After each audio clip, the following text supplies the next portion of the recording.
አንዳንድ እህቶች ዩቲዩብ ይከፍላሉ ምናምን ሲባል ግራ ይገባቸዋል። እኔም ህልም ነበር የሚመስለኝ። አሰላሙ አለይኩም ወራህመቱላሂ ወበረካቱ።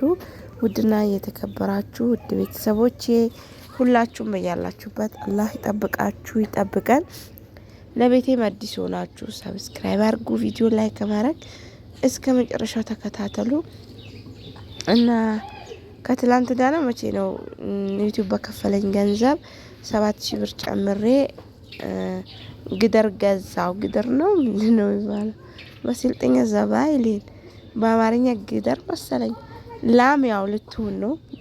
ላም አይደለችም፣ አልወለደችም። ኢንሻአላህ ትሆናለች።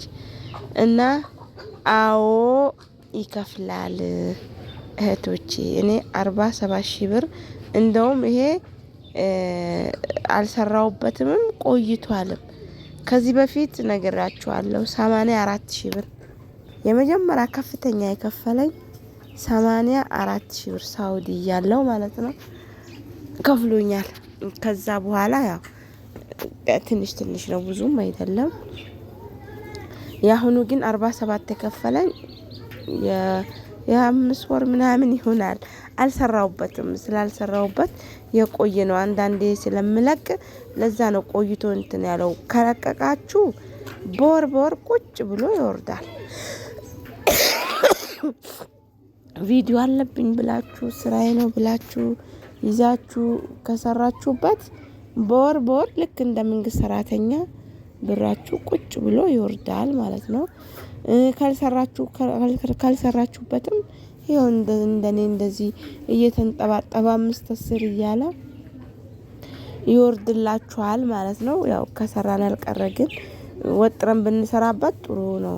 ለምን እንትን ሲል ትተን ስንጀምረው እይታውም ይቀንሳል፣ ያለው ቪው ሁሉ ነገሩም ይቀንሳል።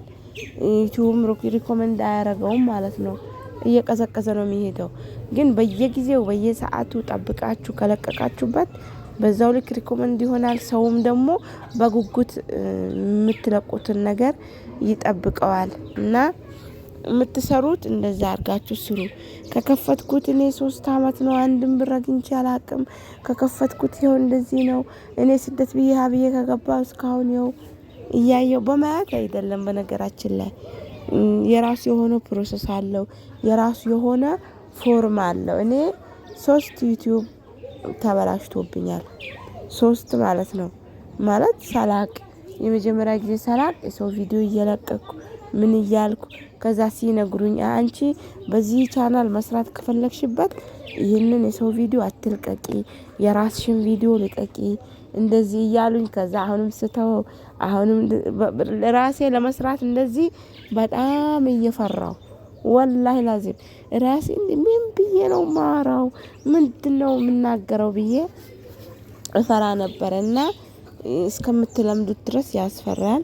ከካሜራ ጀርባም ቢሆን ስሩ የራሳችሁን። የዩቲዩብ ፎርሞችም ደግሞ አሉ። የዩቲዩብ አከፋፈት ብላችሁ ሰርች ብታረጉ ያልሰራው ሰው የለም። ለእናንተ ሳይ ለራሱ ሲል እናንተ ስታዩት እናንተም ትጠቀማላችሁ፣ ያም ቪዲዮን የለቀቀው ሰው ይጠቀማል ማለት ነው። ሁለታችሁም ተጠቃሚ ትሆናላችሁ።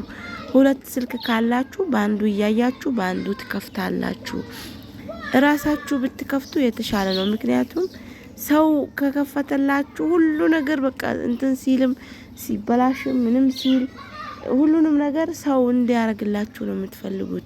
ግን በራሳችሁ ሰርች እያረጋችሁ ሲበላሽም ሲስተካከልም እስከምትለምዱት ድረስ ብታረጉ ጥሩ ነው እና አብሽሩ። የመክፈት አላማ ያላችሁ ክፈቱ ነው ምላችሁ። የሰው ቪዲዮ ደግሞ አትልቀቁ። አሁን ሀዲስ ይለቅበታለሁ አንዳንዴ እንደዚህ ማይበታለሁ። በማየት አይከፍልም። ይሄ እንደ ምንድነው የሚባለው አፕሊኬሽን አለስ ፖፖ የሚባለው አፕሊኬሽን እንደሱ አይደለም። እሱ ዝም ብሎ ስታዩም ይከፍላችኋል ይባላል። እኔ ከፍሎኝ አያውቅም። እናንተ አሁን ሰርታችሁ ቪዲዮ ሰው ካየላችሁ ነው። ለዛውም የኛ ጊዜ 4000 ሰዓትና 1000 ሰብስክራይብ ነበር የሚያስፈልገው።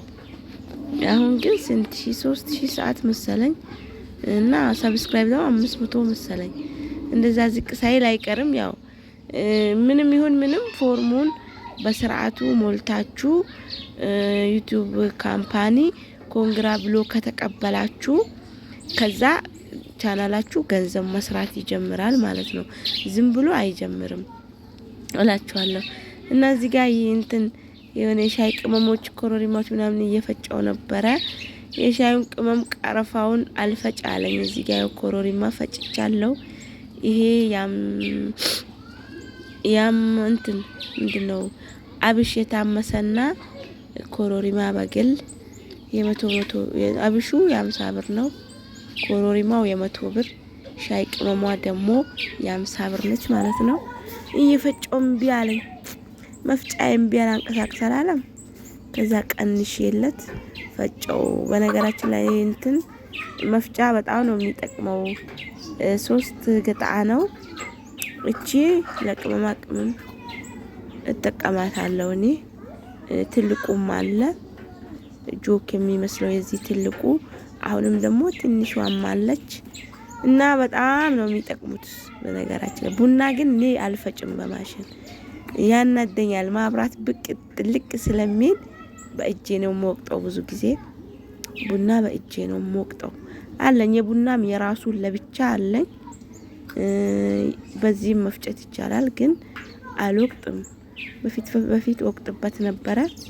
አንድ ቀን አናደደኝ። ከዛ ሙቀጫ ገዛው ማለት ነው። በሙቀጫዬ ቋ ያደርጋለሁ። ከዛ ፍጫለሁ ማለት ነው። አፈላለሁ። ይሄንን እንደዚህ ሻይ ቅመሞችን እንደዚህ ወጥ ቅመሞችን አንዳንድ ነገሮችን ስፈልግ ፈጭበታለሁ።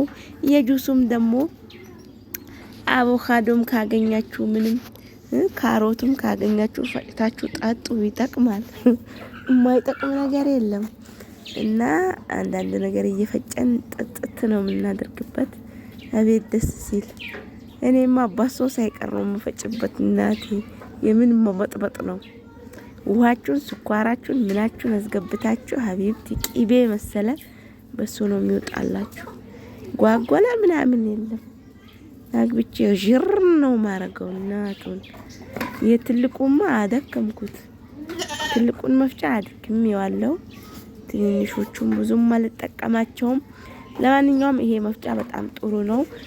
አንድ ደግሞ አዲስ የቤት እቃ ሱቅ ተከፍቷል እኛ ውዳሳ ላይ ሄጄ ኢንሻአላህ ወይ ነገ ወይ ከነገ ወዲያ እቀርጽላችኋለሁ። ብዙ ልጆች እቃ ብላችሁ እና እቃ መጥቷል ማለት ነው።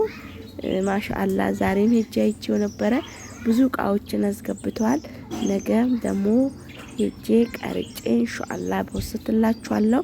የምትፈልጉትም በዛው ታዩታላችሁ፣ ማትፈልጉትም በዛው ትዝናኑበታላችሁ ማለት ነው። ለማንኛውም